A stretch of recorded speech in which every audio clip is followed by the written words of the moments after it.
Matter of fact, a couple months before I left, I had a guy come up to me. He runs a business, and he wants me to bring my program over to his business to talk to his staff, and they are adults. And to tell you the truth, there's 7 people in his staff. He said, and you can hear the bullying that goes on. I'm like, wow.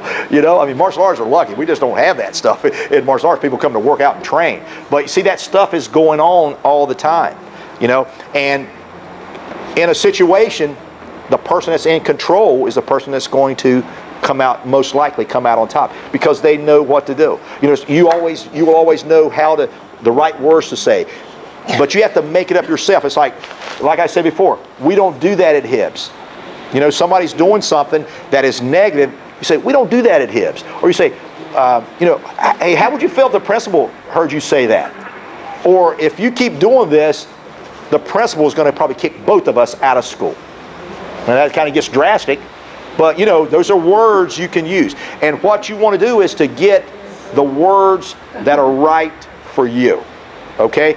Everybody is a little different, but you want to get the words that are right for you. All right? Any questions on the bystander? How many people think now they would step in and say something if they seen something happening? Right. Okay, good.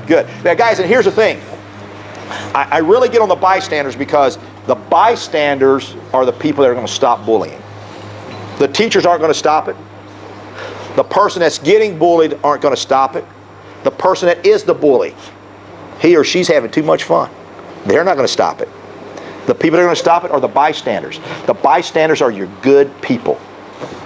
They're the people that they see. Sometimes they might say something. Okay, now if you have the tools to say it, you can say it. If you don't, you won't. Now here's the thing. If you see 2 big guys over here fighting, should you go in and jump in on that? Okay, Mr. Ben, should you jump in on it if you see 2 guys that are like 6 inches taller than you, and over here, you know, this guy just pounding this guy? Should you jump in on that? No, that's right. He's a black belt, but no. You know, he might be from here and say, hey guys, we don't do that at Hibbs. And then all of a sudden, boom, I'm going to get a principal. You know, he's a black belt. I'm sure he can handle himself.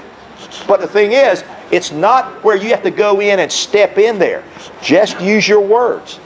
You know, I mean, it's like if someone says, hey, you know, and again, with confidence, you say, hey, we don't do that at Hibbs. You know, if I say it with confidence, what do you think? Do you think it would work?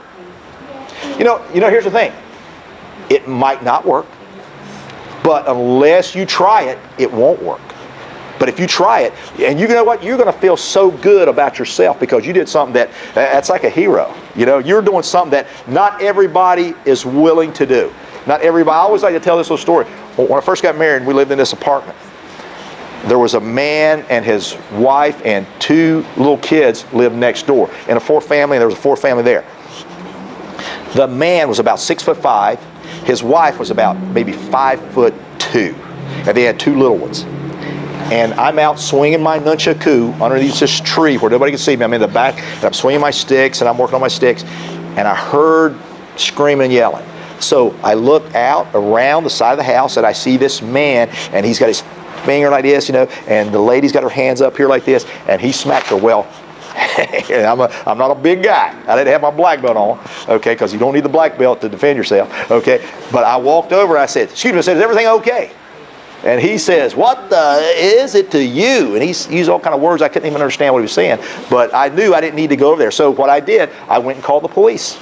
I went and called the police, and the police was there, and you know, like it was 2 minutes. The police was there. So, you know, and I don't know what happened after that, but I just couldn't. I know what happened before that. I know that he had to have hit his wife. Okay? So it's like at school. If you see somebody hitting someone, it's the same principle. How many people would like to see their little brother get bullied? How many people would stop somebody from bullying their little brother? How about from bullying their little sister? Okay. How many people would stop someone from bullying their mom? Whoa. Right.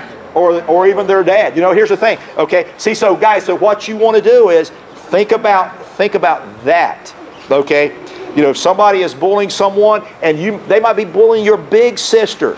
You guys are martial artists. How many people have a big sister? Okay, so they might be bullying your big sister. Okay, you know, use your words. The program Mushin is all about learning how to use your words to de-escalate bad situations, to calm things down.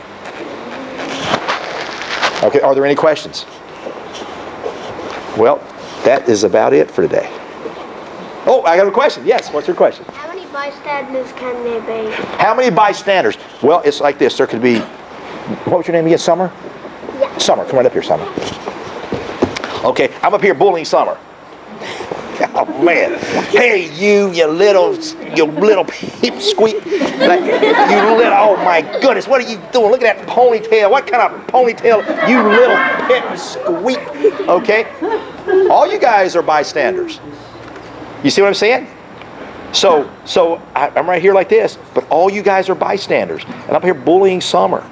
So now I'm gonna ask you something. And I'm a pretty fast guy, and I can move.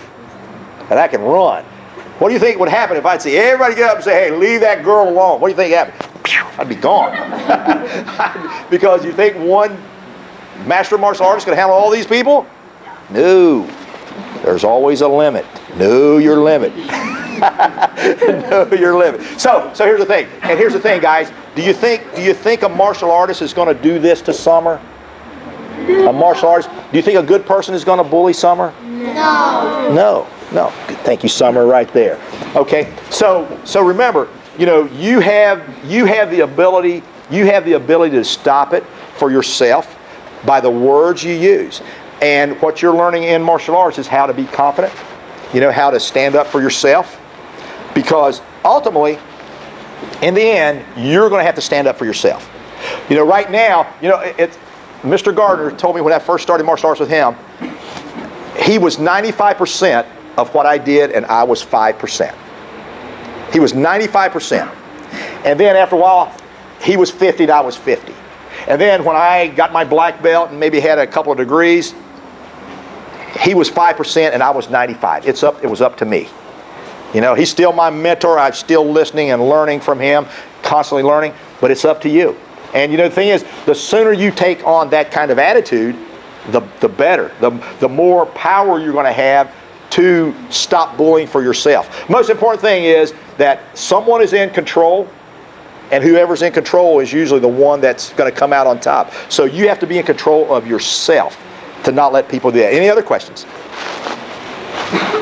Well, that concludes it for today.